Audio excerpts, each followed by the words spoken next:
In tip 1, I talked about routes on air, and I want to explain the difference here in tip 2 about routes on air versus 7-on-7 or pass skeleton.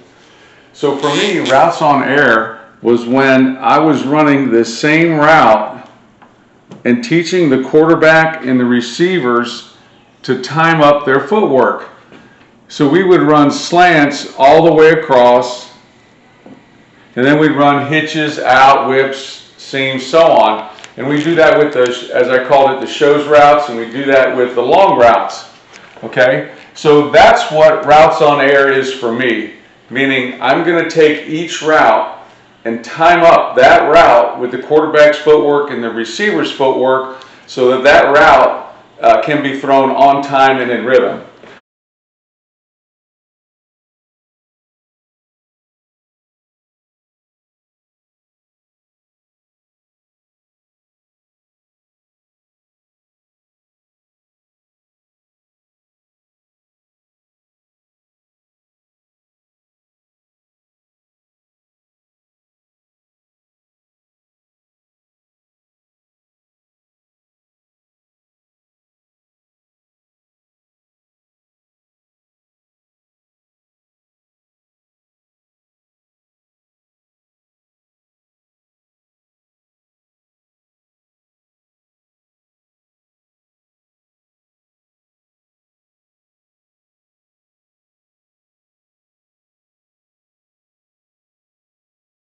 So what is 7-on-7 or what is pass skeleton for me?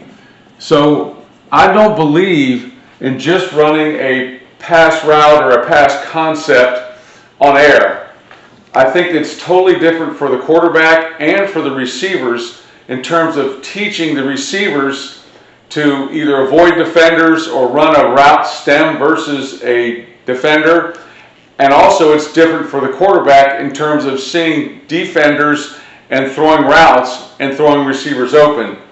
So for me, 7-on-7 or pass skeleton or running the pass route combinations is always done versus a defense. So I'm going to draw up a route concept for us, which would be our zero route. And what we have here is he's running a swing, or you might call it a bubble. He has a slant. The W has a post. And over on this side, the X has a seam, and the A has a speed out.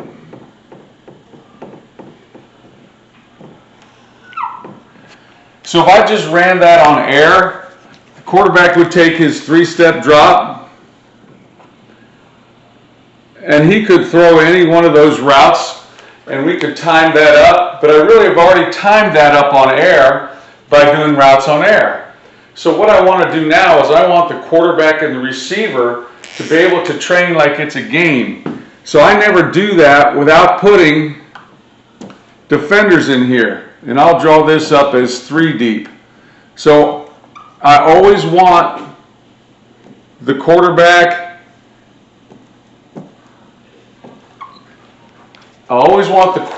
and the receivers to have to maneuver or throw the ball on time in the rhythm versus a defense. So in this particular case, if the quarterback was going to throw the slant route, he would know that he did his 3rd step and he's going to throw it in this window right here. Okay? And what that does, it allows me to teach this Z, for example, is if this same linebacker spot drops over to this area, then when you hit your 3rd step, and for us, a 3rd step, it's 3 steps on a slant, you're going to look and find the linebacker. And if your area is clear and there's no linebacker in your slant route after you've run your stem, then you just continue on that path running full speed, because we know the linebacker could spot drop. However, if this linebacker decides to turn and wall him, then I need to teach him that when he hits his 3rd step, we always go under linebackers. And the reason we do that is we never want the quarterback to have to decide or see if his slant is behind or under the linebacker. If we get a blitz and all of a sudden he has to throw this slant as his hot route, I wanted to know that that receiver will always go under that linebacker and give him an opportunity to get the ball out of his hands and not take a sack. So our rule is, when you hit your third step, if this linebacker is going to wall you, or if he's going to sit in this area, which is the area that you would run your slant route through, then you're going to go under him. So I can't teach that if we're doing that on air. So if I run these 7-on-7, or if I run my combinations on air, then what happens is I've got to go back and teach that when I'm actually doing 7-on-7 versus a defense. I've got to teach this to this particular receiver running this route. The same would go with the post, okay? Is if RW is running a post and it's 3 deep, we're going to tell him to find the corner. If the corner is deep, you're going to cut under him. So in this particular case, he'd come a little flatter. And if the corner sits, then we're going to tell him to take it over top of him. It's not hard for if the quarterback's seeing that, for him to be able to see that particular stem of the route that the receiver is going to run.